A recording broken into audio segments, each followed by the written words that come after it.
Let's get started in our course on treatment and case management. Here's where we will dig into depth into the topic of treatment and case management that you may have already been introduced to in the other courses. I really like this course because it does two things. It covers basics such as ethics, boundaries, definitions, and process. At the same time, we will work through the forms and the processes as if you were working in an agency right now. This is a great course to take before your internship experience with our local agencies. You will learn much about clinical language, terms, and the forms that you would be expected to do in your internship. Of course, every agency is different and has their own set of forms, but the underlying concepts are the same. For example, treatment plan or case plan form may look different at one agency than another, but the concepts of strength-based, short-term goals, and interventions will be the same wherever you are located, whether that is probation, Department of Social Services, Homeless Services, and Drug and Alcohol Services, or other nonprofits. My job in this course is to demonstrate and have you learn what you will need to know prior to going to your internship. This is a fast-paced course at 18 weeks, and now to consolidate it into 9 weeks and to do it all online will be very challenging. Because I want to remain true to the hands-on preparatory nature of this course for you, the students, there will be 5 video submissions in this course. It doesn't have to be a long video, not more than 10 minutes, but I really need to get a sense of your style, your understanding, and your presence during treatment or case management. Video review is a very common technique to supervise new students and employees. The videos do not need to be fancy. I'm sure you've all taken videos on your cell phones and can post them or upload them to a platform already. If you can do that, then you can do the video presentations required. I think it's only fair, though, to give you a heads up front, the part of the course that I think will be challenging online. If you would rather wait to take this course in person, that is fine too. Just giving you time to think about the requirements and the expectations of the course. Now, let's move on. Chapter 1 and Week 1. Case management is a process, meaning it occurs over time. You will continually work with a single client over time, and as you do, their needs change. Your goal is to improve the quality of life of your clients. That definition is individualized to that client. For example, one person may be focused on where do I sleep tonight, while another is focused on getting back to work and needs some assistance with a job resume. Case management does not focus on just one problem, say employment, because it is the total context of what it takes to get back to work. Does the person have appropriate clothes for the interview? Do they have transportation to even get to the interview? You will learn about each of your client's strengths as you work with them. For some, figuring out the public transportation system is easy and can be a strength. You will focus on each person's strength and resources. Do they have family support or live in a supportive environment? And use those resources and strengths to improve the overall situation. Of course, everyone thinks of case management as the method for determining the individualized plan for each client and then monitoring that plan to be sure it is effective and working. But case management also has a fiduciary component to ensure that the money, whether it's funding, Medi-Cal, private insurance, or whatever, is being spent wisely and in the most efficient manner for the client. If the client keeps leaving their housing because they don't like living alone, then always placing them in a single apartment by themselves is not financially wise. This is a balancing act because the client will need to continue on the road to self-sufficiency, but at the same time, the financial burdens can increase stress and cause the client to give up. Let's review the definitions.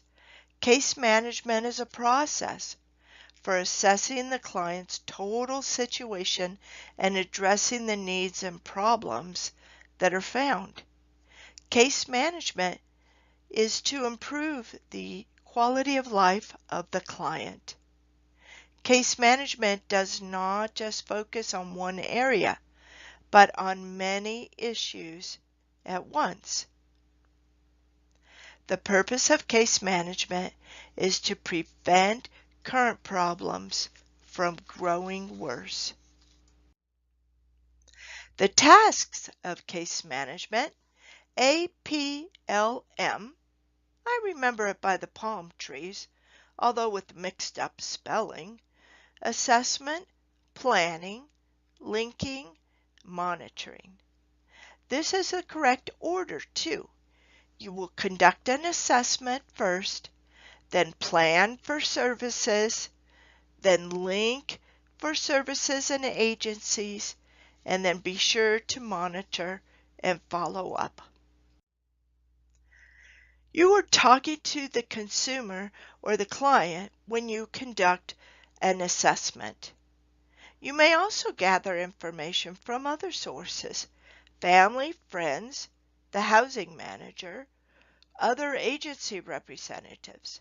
Of course, keeping in mind confidentiality regulations, which we'll go over later. You will learn to take a comprehensive assessment of your client in this course. This is one of the video clips that you will submit. Planning. After assessment, you come up with a plan that is comprehensive and addresses all of the issues that you have uncovered with the client during assessment. Known as a treatment plan or a casement plan or a recovery plan, it will include formal agency referrals, generic and other community resources, such as a food bank, peer support, like AA, NA, or cancer support group, or other resources such as neighbors, family members, friends, and churches. In order to come up with a comprehensive plan for your client, you will need to know what is available in the community. Each community is different and has different resources available. Your goal in conducting case management is to have as many resources as you can at your fingertips. Now, when I say resources at your fingertips, I don't mean just knowing that the agency, for example, RISE, and then how to look up their phone number on your smartphone and let your client call them. You will need to develop personal resources, understanding what it takes to get into services, and to have specific employee contacts and relationships with the people who work at RISE. RISE is a domestic violence organization that runs the women's shelter. It won't do your client any good just to know the phone number and to have them call it up. You will need to learn about what they can take into the shelter, how much it costs, how to get an interview, and how to even get to the facility. As a case manager, you have a wealth of knowledge about your community. And then, of course, it changes. Your contact at RISE goes to another agency, and the organization raises their fees, and the policy about being drug-free at admission changes. It's a continual process of updating your resources and your contacts. The first big assignment coming up is to develop your own resource directory on a specific topic. The instructions for this assignment are located on the Files on the left-hand side of the navigation bar under Files and then under Assignments. Next, after the plan, comes the actual linking to the resources. This usually includes a referral form, which we will fill out in this course, and releases of information. Linking means referring, and when you are seeking, let's think about what services you are seeking for your client. Housing. Why are you making the referral? John has been unable to have stable housing for the past 6 months due to chronic mental illness. The problem for which the referral is being made. John has now been stable on medication for his mental illness and could benefit from more independent living. The goal to be achieved by the referral, shared or individual housing, and the amount of time within the last 6 months.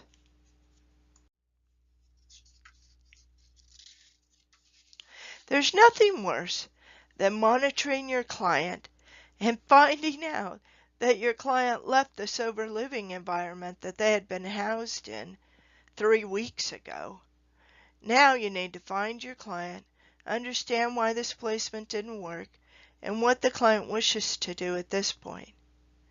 By monitoring, which is usually on a weekly basis or even sooner, sometimes daily, you will be more likely to maintain your client in services, or at least you can be aware of when the modifications to the plan are necessary.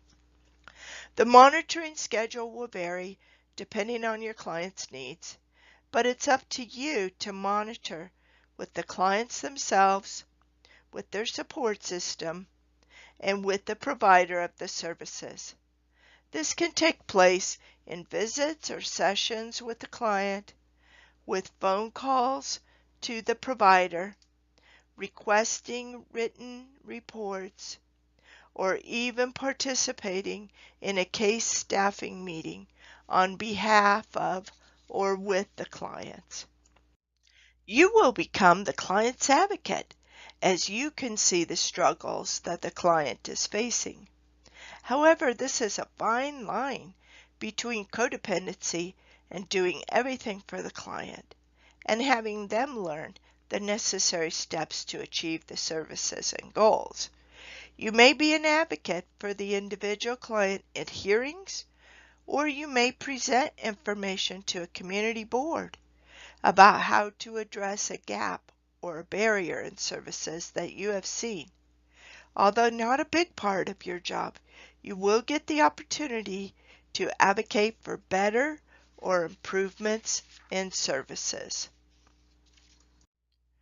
Remember, especially in San Luis Obispo County, that it is a small county. You will continually work with the same people and agencies over and over. Rather than create conflict or trash talk another agency, or the staff at another agency, even with your friends and colleagues back at your home agency. This will be problematical in the long term.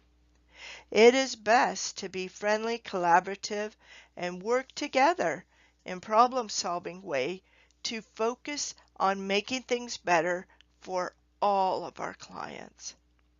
Conflicts may result, but it is best to keep a cool, professional presence rather than say things you will regret later.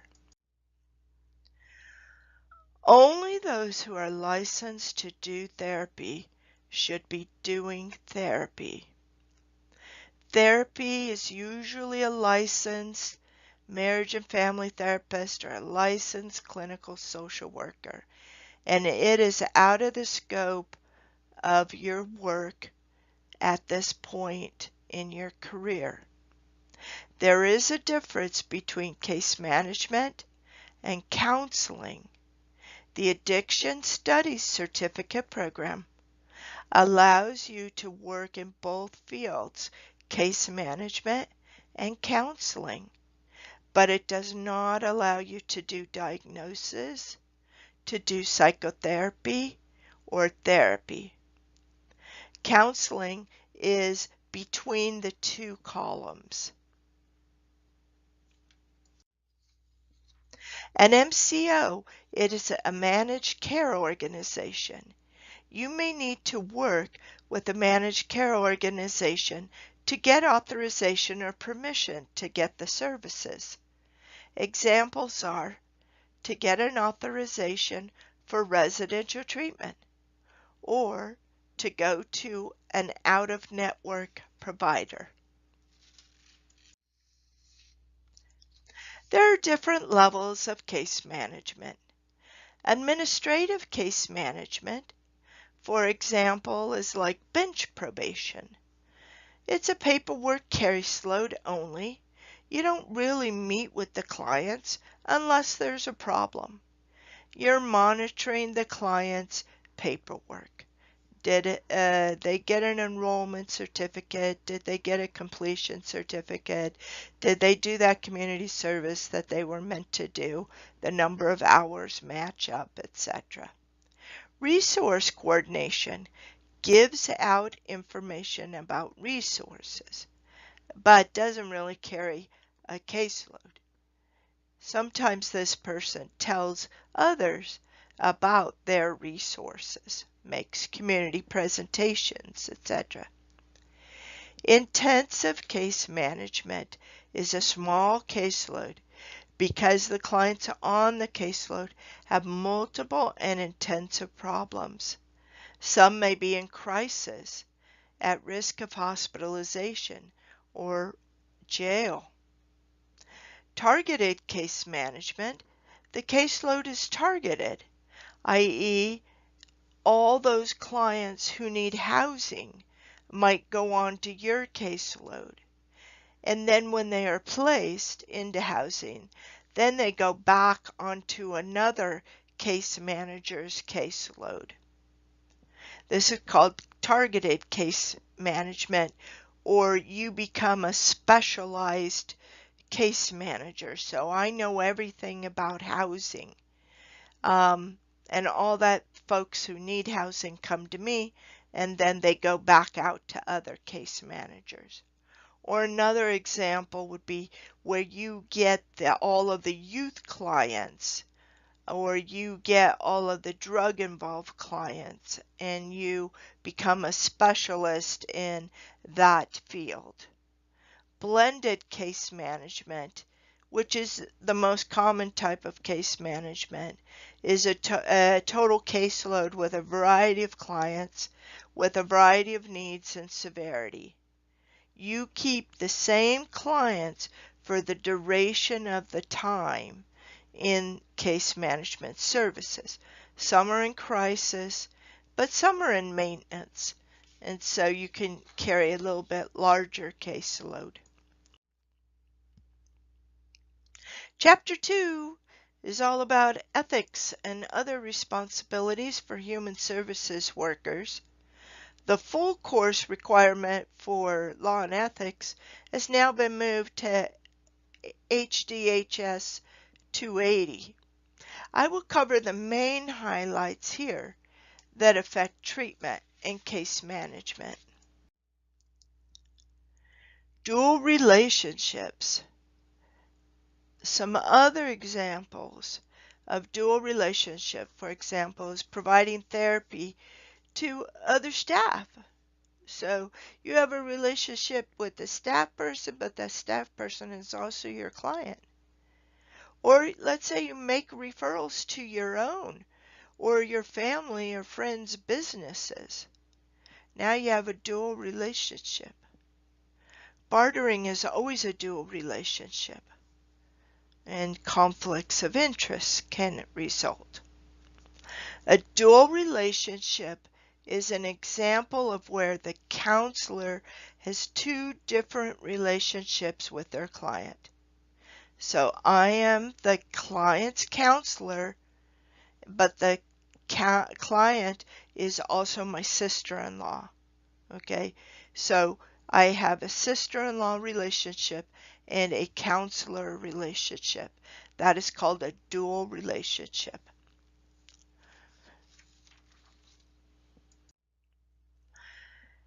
Just say no. Sexual or romantic relationships with clients. However, it happens more than we would think. It's very important to understand these dynamics and to seek supervision immediately.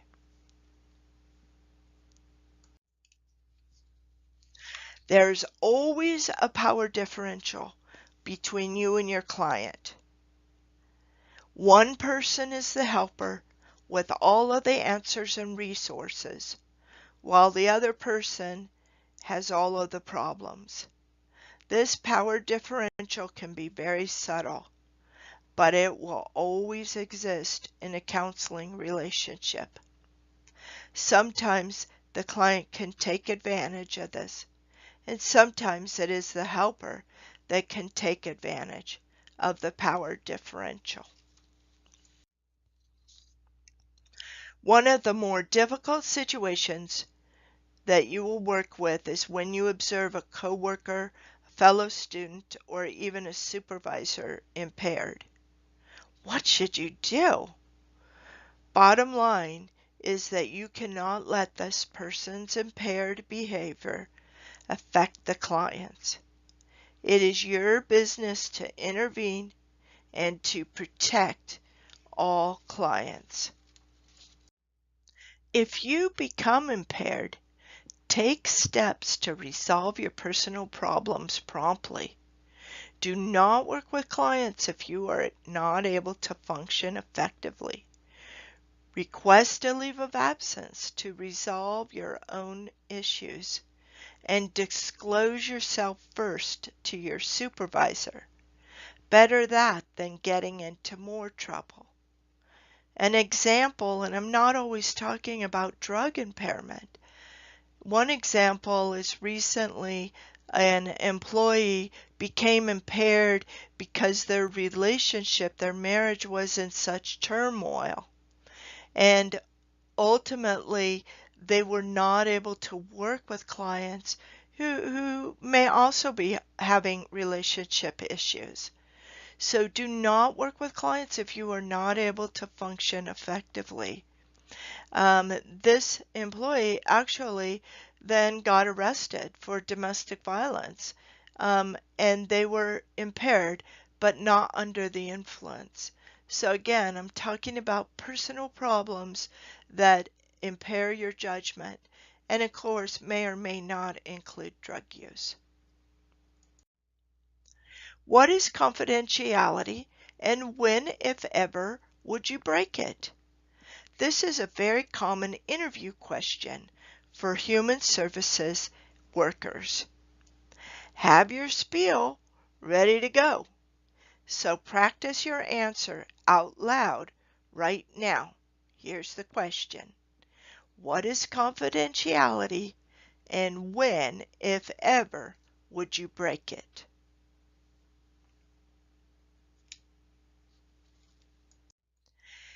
Employees must abide by the federal regulations, 42 CFR, and HIPAA, governing client confidentiality, being aware that a violation of confidentiality can result in a fine, criminal prosecution, loss of licensure, certificate, or other disciplinary action.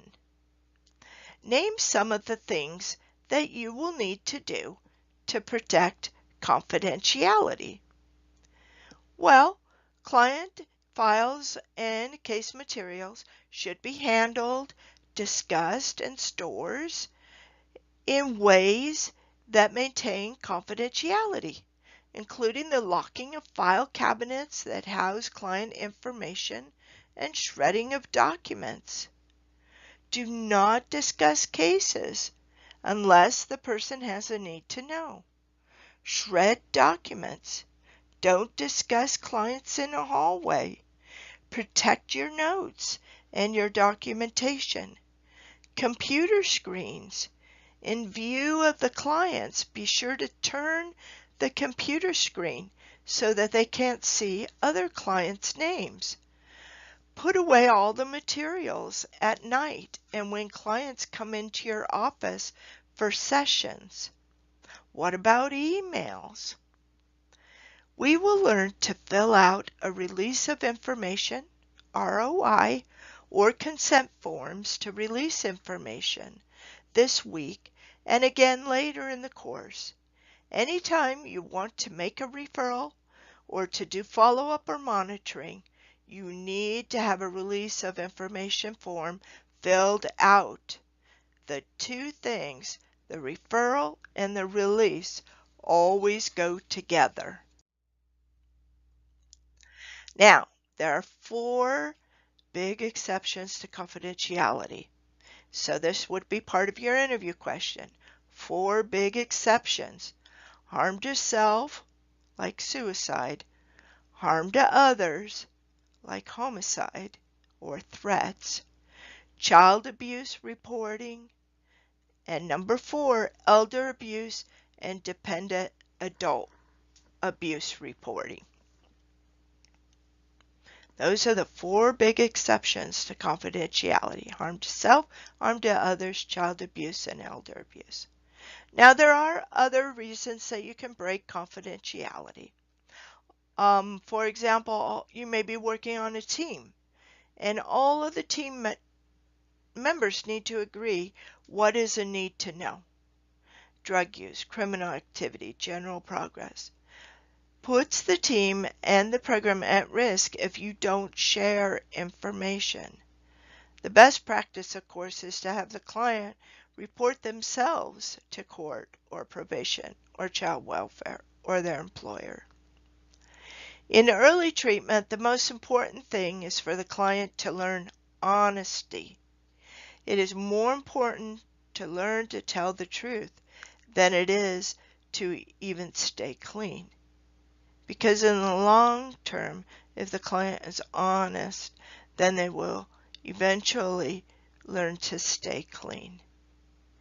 Always inform a program supervisor as soon as possible anytime you have to go outside to report an incident. So for example, when you file a child abuse report, you're going outside the agency, you would notify your supervisor as soon as possible.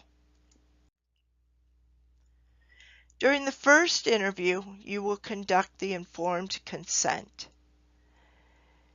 And the informed consent is a talk or a spiel that you have, and your client fills out the informed consent form, which discusses these factors.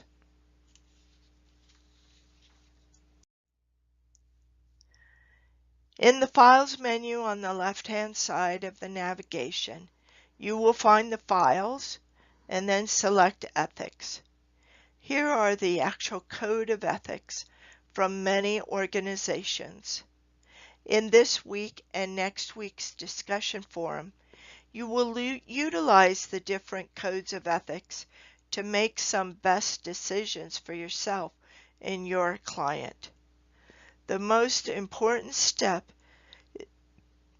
is to cover yourself in any ethical dilemmas is by consulting with a supervisor. Not your best friend, not your colleague, not the clerical person, your supervisor. After your consultation, then the next thing to do is to document into the client's record your actions, your thinking, and the direction you were given by your supervisor. This protects everyone involved, and when questions later come up about why or how you handled this situation, then it will be already documented with a date and a time stamp in the electronic health record. Chapter 3, we're going to be learning about the ecological model.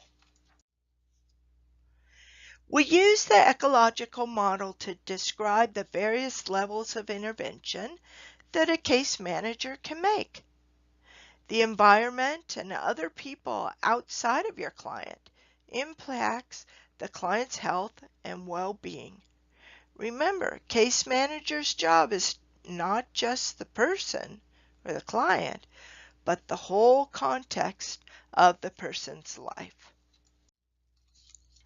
It is a combination of factors that have brought the person to voluntarily seek help or to be mandated into treatment. There's a story for saying, for example, pull yourself up by your bootstraps. Well, sometimes you need more than the motivation to reach for your boots. You may need help finding a decent pair of shoes, learning how to put them on, learning how to walk in those shoes, having someplace meaningful to walk to. You may find that some people are hoarding all the shoes, making it difficult for you to find them. Maybe the only shoes available to you are the cheap ones that fall apart. Maybe you find that the shoe stores are closed to you, perhaps because of your schooling, your race, or your gender. So remember to put everything into perspective, to have a balanced view of the client. There are 3 levels.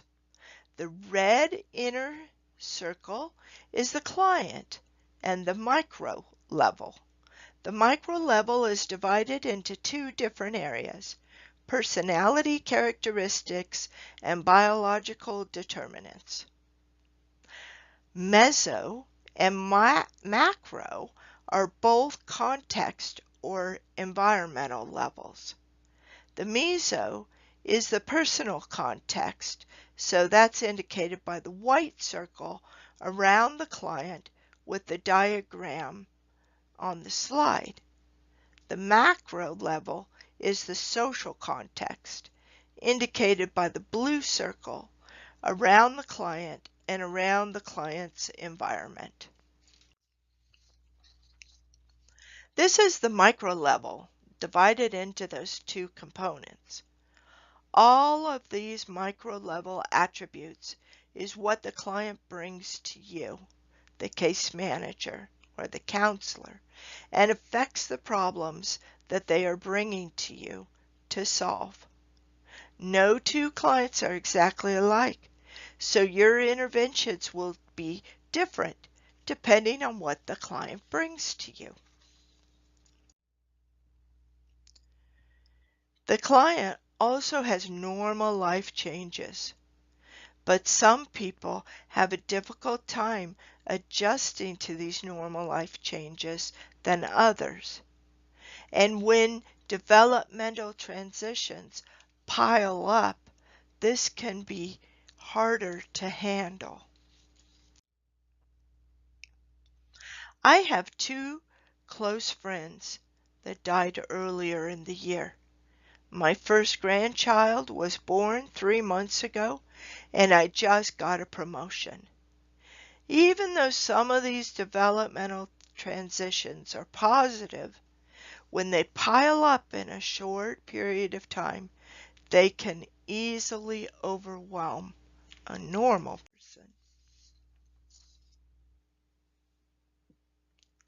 Remember, the client's presenting problem may be a reaction to a normal life transitional phase rather than an ongoing problem or diagnosis. It is a short-term issue to resolve. Using a two-pronged approach, the best thing is to always provide an intervention to the individual at the macro level and one other intervention at the environmental level, either at the meso or at the macro. Macro level interventions you may recognize as advocacy. Macro level questions. Name some things that you think should be changed or introduced to the San Luis Obispo community regarding social services. What's missing? What are the barriers? What is the large macro level picture? The reason for the client's problems may lie in the context rather than the individual or micro level. So your interventions and your referrals need to match the context of this ecological model. The discussion forum is worth 10 points. The online quiz is worth 10 points. Filling out and submitting the referral form, the first referral form, is also worth 10 points this week. All assignments this week are due by Sunday, March 31st at midnight.